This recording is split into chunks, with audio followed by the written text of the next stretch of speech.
have something to offer to business that hasn't been shown before. You know, I have a whole energy that represents not just black youth, but white youth, Mexican youth, you know what I'm saying? That change right before you go from being 18 and unresponsible to when you go to being like 21, 22, and the whole world's on your shoulders. I believe strongly that my audience empathize with me because I show that side. I show that emotion raw, uncut, good and bad. And so I think I can bring that more funnel, more directed into screenplays, more albums, producing, managing, you know what I'm saying? If I can figure out just how to control it, I can use it on a lot of different levels. I trip off because it happens out of nothing. It just goes, you know, everybody just be screaming and acting, and I just trip. I get uncomfortable, and it's like similar to a deer being caught in the headlights. I just freeze, you know, and I don't know what to do. I don't know if I should be what they want me to be, or if I should make them hate me so they can stop. You know, like say something mean so they can just stop. But I'm just like caught in the middle of it because you can't. I mean, no one can do that. Police can't do that. They can't stand in front of all those people and control them with a gun and mace and all that. So me with just words, it's like a battle to find the right words to say at the right time. I'm curious, when you think about the idea that you do have that kind of control over so many people, in one sense, the whole idea of being a role model comes up in the imagery. And a lot of people who know you, and I talked to them beforehand, suggested that, hey, you know, when you meet him, he's going to be something entirely different than you imagine and what the media is portraying him. What about that idea that you have been portrayed? And sometimes, I mean, to be honest, you like the portrayal of you just hard, thug. That's right. Don't step on me. That's right. You're in trouble. That's right. Yet there's another side to you, too. What about that idea that you've got to be able to figure out where you're going? To me, it's like it is my sensitive side that likes to blow up the hard side, because if my image or my reputation can stop a confrontation before it happens, I'm fine. You know what I'm saying? I know how it is day to day. It's a constant man ego check going on in this street, in this world. So part of that is just like, you know, that's my resume. But as far as the media, they look at it as something different. They don't care about my resume. They don't care about me not getting in trouble. It's just another story, you know, and it's a real story. They don't have to pay for it, and they're going to milk it for all it's worth. As far as people, they want me, when they first see me, to humble myself. They want me to be like this and da-da-da, just because they're scared of me. But I don't feel like that's my job, to humble myself, to show you that I'm not a threat. I'm not a threat, unless you're a threat to me. You know what I'm saying? So when people say, when you meet Pac, he's different than he is, because when somebody one-on-one, anybody one-on-one, I believe, honestly, that I can talk. I believe that I have the ability to reason, I have logic, I have compassion, I have understanding. If we talk, there's no problems. You know what I'm saying? But that's not what happens. People use what they heard in the media, and that's how they come at me. And then, you know, we got to clash. One of the things that you read in the media is that you're angry, that you personify your generation, that you just got some angry folks out there, and you're one of them. I'll put it to you. Are you angry? Are you angry with what you see society is about? Yeah, I'm extremely angry, confused. You know, a lot of the times that I sat up in court, I couldn't defend myself. You know what I'm saying? And it wasn't like the things they were saying about me were beyond my comprehension, or the things that I could say weren't going to help my case. But because it's like being exiled, you know, from society, and that's how I feel. And this whole the anger comes from, I'm tired of waiting for my past to get into society. All I ever wanted to do was make me and everybody around me feel more comfortable about where we were. You know what I'm saying? About the places that we stayed. This is our home base. Let's build it up. Let's be happy about where we come from. You know what I'm saying? Instead of trying to assimilate and get a pass key to where they at. You know what I'm saying? Not to say that everything needs to be separate, but we gotta find pride in ourselves. You know what I'm saying? And once you get the pride, like damn near 2 seconds after the pride comes anger. From being held like that for so long, and to be made to go through those changes, you get mad. You know what I'm saying? I believe as soon as any black man receives his first 3 checks, he starts getting mad. Because it's not about the necessity of having to have a job and having to pay and having to do that. You don't care no more about the smiles and the, you know, yes, massa, because you done got paid. You know what I'm saying? And now it's like you want to save money. You want to help other people. And you see how far it is how far you have to go to help anybody in your neighborhood. It's set up for me when I get paid for me to exit the ghetto. You know what I'm saying? The only reason I've had these problems is because I haven't left yet. And these problems don't come from a white man, it comes from just society, the problems that we have. Let me put this to you. A lot of people tell me Tupac is, for the most part, a nice guy. This old thug thing, hype. Good for record sales. Helps him identify with the young people who are out there and angry, who would maybe label him a sellout like they did Hammer if he didn't have that hard side. What about that? First of all, nobody could call me a sellout. I'm not going for that. I'm not even in that. I'm not looking for approval from the black community because we don't give approval. You know, we don't really do nothing but exist. So it's not like black people could tell me you a sellout or you true blue. You know what I'm saying? It's not that. I'm not even caught up in that. But I can see that, you know what I'm saying, the one thing we do have in common as black people is we share that poverty. So the thug side is more closer to the poverty than me being rich. You know, how can I come to any community center, you know what I'm saying, sporting a Rolex presidential, all these diamonds, and be like, look, we, you know what I'm saying, gotta. But now when I say we, they know what I mean. I'm not saying like I live in this neighborhood and nothing, but I'm a thug and they thugs. They can relate to it. I don't even have to say that. You know what I'm saying? When I come, I don't have to say I'm real. They already know that. You know what I'm saying? From me being me, from not pushing the thugness, but I know from the business that everybody in this business is always whispering in your ear about what you can't say, what you can't do, what you can't wear in this world and in this world. It's two worlds, a white world and a black world. All I did was stand in the middle, you know what I'm saying, and say I'm living in both worlds. I can go to the streets and survive, and I can go out here and do my business out here. I'm play devil's advocate again. All right. Critics say, yeah, but you're being pimped. You're being pimped by the record executives who will allow you to do your thug life because it portrays a certain black. I mean, you've heard it, that if you were just a singer, you wouldn't have the same record contracts you have. Right. But because you portray the thug life, the gangster rap, they've allowed you to make that money. They've allowed you to push and make your platinum. I beg to differ. You know what I'm saying? I'm getting pimped. That's true. But just like how a woman would be, you know what I'm saying? Anybody to be pimped. You know, it's like, it's not that you get pimped, it's how long you get pimped. You know what I'm saying? Because if you really look at this situation, it is not I who's being pimped. When you look at them white kids with Raiders hats on, it's the white folks getting pimped. You know what I'm saying? Because I'm making their future. I'm writing down their curriculum. Right now, what I write in my album today, when it comes out in 2 months, that's what white kids is doing. So who really is getting pimped? What I'm writing in my raps is what them white kids is gonna be saying to their mamas and daddies when they come home. Who is getting pimped? You know what I'm saying? I'm a high school dropout. You know what I'm saying? As far as my teacher told me when I was in high school, I ain't gonna be, you know what I'm saying? I just gotta, it's going down. You know what I'm saying? It's going down. You know, everybody's getting pimped. Whether you work a 9 to 5 or whether you work for yourself, you're getting pimped by somebody. That's not the crime. The crime is how long you allow yourself to get pimped. You have to come up. Everything is a come up. Everything is a struggle. You start from the bottom, work it to the top. The press and the media make you think that a black man arming himself is illegal or criminal, or that he wants to arm himself to rob a liquor store or something. You know what I'm saying? That is for me to defend myself, and it should always be. It's just about surviving, you know, and we have to be honest about the tools that we use to survive. And why is a black life any more recoupable than a white life? You know what I'm saying? We know that they don't put the same security in the ghetto that they do in the whites in the white neighborhoods. So therefore, for me to be out here saying don't, you know, put your guns down and no violence, that's hypocritical. And if I didn't talk about the violence, everybody would act like the violence wasn't there.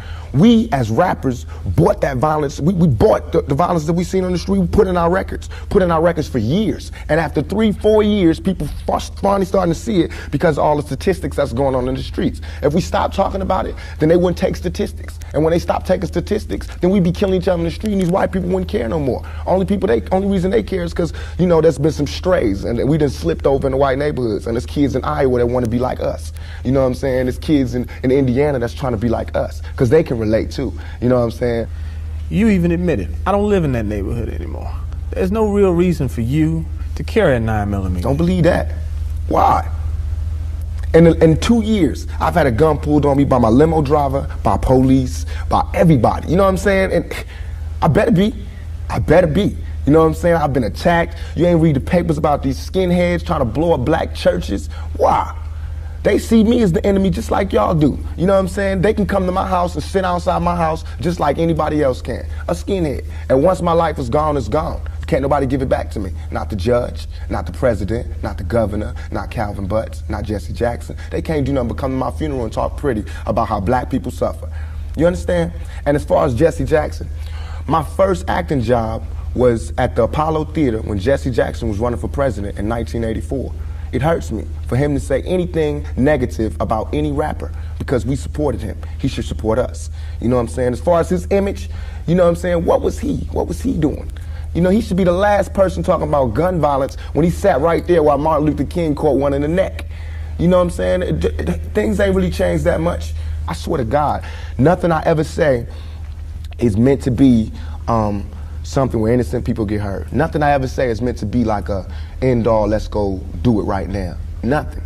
Everything I ever say, and if any, this is so we can set it clear, anything I ever say as it pertains to my peers and being strapped is only in self-defense. You know what I'm saying? Because right now where I'm at, the world is harsh. And I just don't got no beautiful stories. You know what I'm saying? I'm gonna just be getting them ready. Because that's why I think I messed up. If somebody would have grabbed me, pulled me to the side and been like, look, Tupac, as soon as you step out here, they're gonna be at you. If somebody would have explained it to me, I wouldn't have took the same mistakes. But I made those mistakes. And that was my job to stop somebody else from making those same mistakes. To lay it out. To lay out the real map on the world and how it is. Everything I'm saying is a warning, is a plea for help. If everybody is so goddamn worried about me, why ain't nobody came to help me? You know what I'm saying? I never wanted to be no star. This ain't my job. I don't care if everybody don't cheer for me. You know what I'm saying? If you're not cheering for me for what I'm doing, don't cheer for me. Don't cheer because you think I'm cute. You know what I'm saying? Screw that. Cheer for me for what I'm doing, for what I stand for. And when I go to jail, you should cheer louder. You know what I'm saying? Because I'm standing up for what I do. I'm not robbing nobody, not stealing from nobody. I never took nothing. Everything I do to represent my people. I do because I think this is what they want me to do. This is all I want to say. For all them people that doubt me, I had no record all my life. Okay? No record, no police record, until I made a record. As my video was debuting on MTV, I was behind bars getting beat up by the police department. I got a $10 million lawsuit. They said they would settle with me and everything. You know what I'm saying? But nobody cared about that. That wasn't blew up all in the news. They did not see me on TV with my eye busted, my head busted. There's pictures of those. In Oakland, yes, in Oakland. You don't see them pictures. You see pictures of Tupac coming out of jail in cuffs. You don't see pictures of the police standing over me beating my brains in. You don't see that. But I see that. That's what I see. You know what I'm saying? So it's all real. And I feel like just like a woman that's raped, any woman that's raped would never, ever allow herself to be raped again. Am I correct? Any woman that's violated would never allow herself to be violated again. Same thing. You know there are going to be people who sit here and say, how can you say that when you're faced with that charge? That's how I can say it. We got people in my own community that will get me. Why? Because I got it. Now this girl, who I can't say her name, but if I was to say her name, 1,000 all over the world would go, I put this on everything I love, on everything I love. When I was in Atlanta, I was pulled over at a gas station. Some dudes from New York pulled over next to me and told me the girl's name. They said, I know the girl that did it. They told me her name and where she's from, say she's scandalous. I can't go on TV talking about this girl, because that's what they want me to do. They want me to get on TV and talk about my black sister is a hoe, and she's a bitch, and she's a money grubber. I ain't fit to say that. I don't have to do that to show that I'm innocent. You know what I'm saying? I'm not guilty. People should look me in my eyes. They should look me in my eyes. And anybody that thinks I committed that rape should go get Brenda's Got a Baby and keep your head up and listen to him thoroughly. It was hard to imagine that you would do that. It shouldn't be nothing it should not even be to me.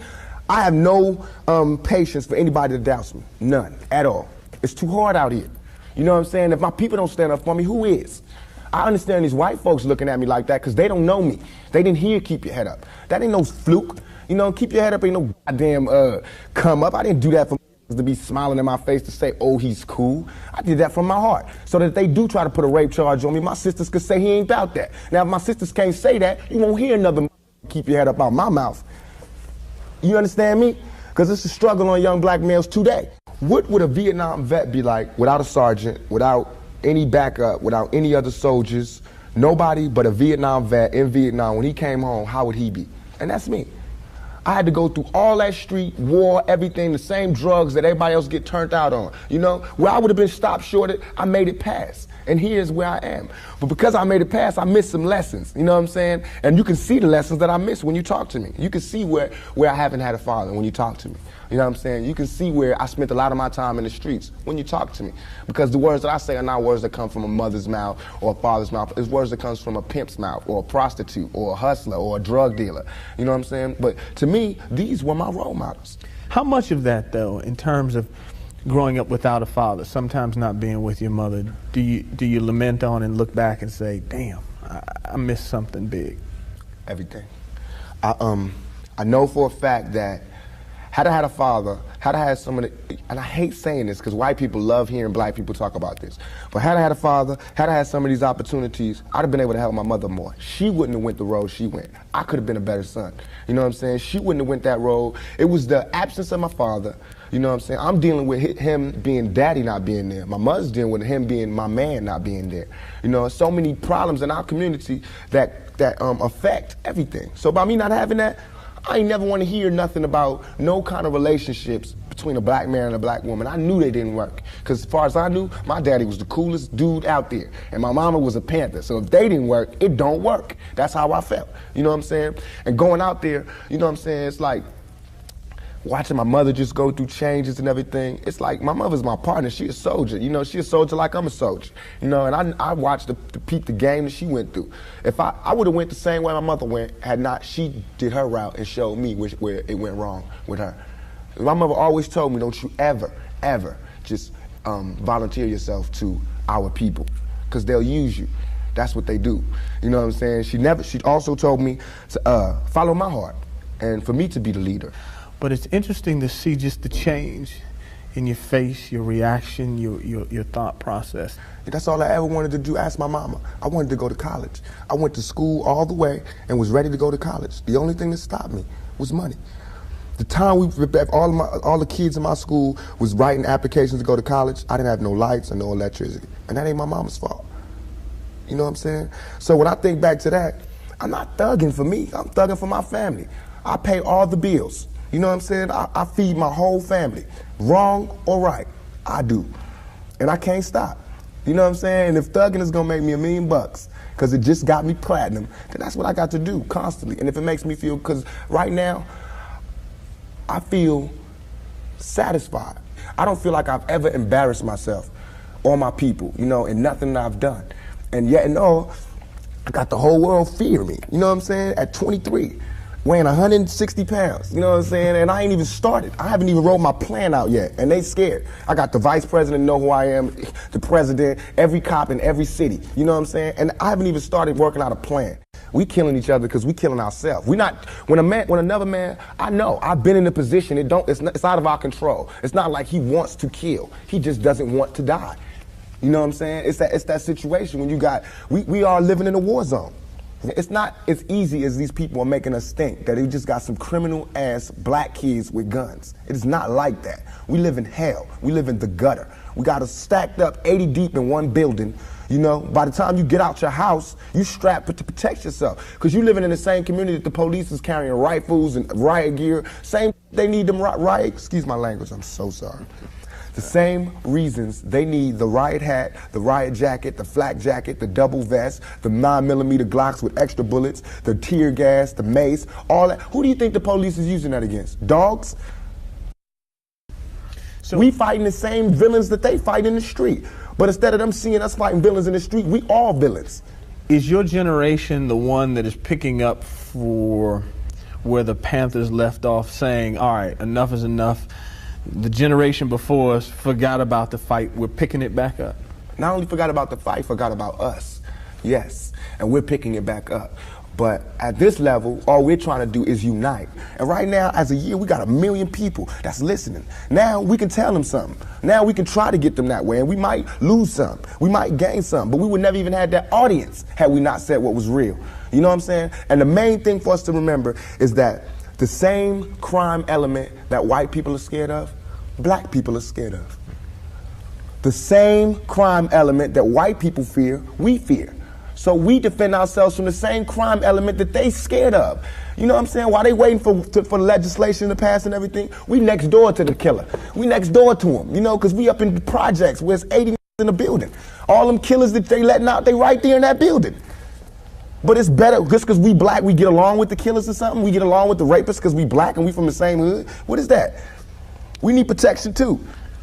Finally, I want to ask you about something that someone else asked you in the interview, and I thought the answer was interesting because I think it speaks to you and your generation a lot. Someone said, where do you see Tupac 10 years from now? You said, hey, I just want to be alive. That's real for you. That's so real. I made a metamorphosis. I'm a new person today because I used to strongly and honestly, I feel like I could represent my generation so much because I honestly did not care whether I lived or died. But now, I cannot die with people thinking I'm a rapist or a criminal. I can't leave until this shit's straight. You know, I'm not suicidal. I can't go until y'all really know what time it is. And then after that, boom, it's all over. And we can see, you know, how this shit fall. But that's how it is. And the reason being is because if I can't live free, if I can't live with the same respect as the next man, I don't want to be here. Because God has cursed me to see what life should be like. If God wanted me to be this person and be happy here, he wouldn't let me feel so oppressed. He wouldn't let me feel so trampled on. You know what I'm saying? He wouldn't let me think the things I think. So I feel like I'm doing God's work. You know what I'm saying? Just because I don't have nothing to pass around for people to put money in the bucket don't mean I ain't doing God's work. I feel like I'm doing God's work. You know what I'm saying? Because these ghetto kids ain't God's children. And I don't see no missionaries coming through there. You know what I'm saying? So I'm doing God's work. While Reverend Jackson do his up in the middle class and he go to the White House and have dinner and pray over the president, I'm up in the hood, you know what I'm saying, doing my work with my folks. And just because I don't live there don't mean I don't go there. I got to go there because I can't hang nowhere else.